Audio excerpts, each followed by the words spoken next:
రాయచోటిలో CPI liberation party ధర్నా విజయవంతం. ఇల్లు లేని వారికి వెంటనే స్థలాలు, ఇల్లు మంజూరు చేయాలని డిమాండ్. ఇల్లు లేని పేదలకు గృహస్థలం, ఇళ్లను వెంటనే కేటాయించాలని కోరుతూ సిపిఐ లిబరేషన్ పార్టీ ఆధ్వర్యంలో రాయచోటి తహసీల్దార్ కార్యాలయం ఎదుట నిర్వహించిన ధర్నా ఘన విజయాన్ని సాధించింది.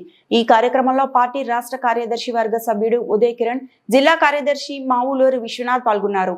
వారు మాట్లాడుతూ కూటమి ప్రభుత్వం సూపర్ 6 హామీలను అమలు చేయకపోగా ప్రజలపై కక్ష సాధింపు చర్యలకు పాల్పడుతోంది అని విమర్శించారు. గత 4 రోజులుగా పేదల పరిస్థితులను అధ్యయనం చేసిన పార్టీ నేతలు పాతరాయచోటి, దూదేకులపల్లి, సరస్వతీనగర్, బేతాల కాలనీ వంటి ప్రాంతాల్లో పర్యటించారు.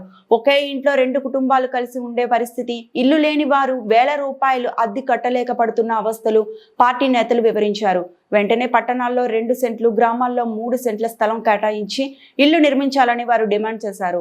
ఈ సందర్భంగా తహసీల్దార్ నరసింహకుమార్ కు వినతి పత్రం సమర్పించిన నేతలు ప్రభుత్వ స్పందన లేకపోతే తహసీల్దార్ కార్యాలయం ముట్టడి చేస్తామని హెచ్చరించారు.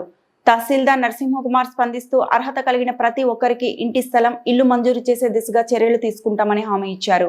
ఈ ధర్నాలో సిపిఐ లిబరేషన్ పార్టీ జిల్లా కమిటీ సభ్యులు రమణ, రఘునాథ నాయుడు, సుజాత, లవ్ కుమార్, ఆంజనేయులు, పెద్దన్న, సుబ్బమ్మ, మేన్కం సహా అనేక మంది బాధితులు పాల్గొన్నారు.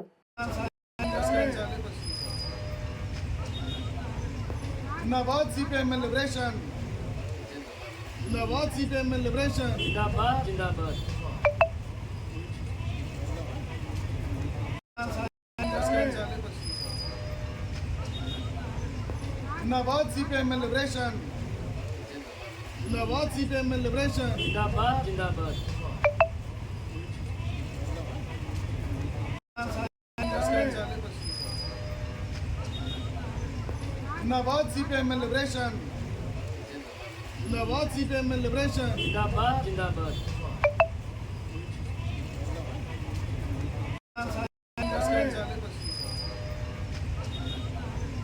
जिंदाबाद सीपीएम लिबरेशन, जिंदाबाद सीपीएम लिबरेशन, जिंदाबाद जिंदाबाद।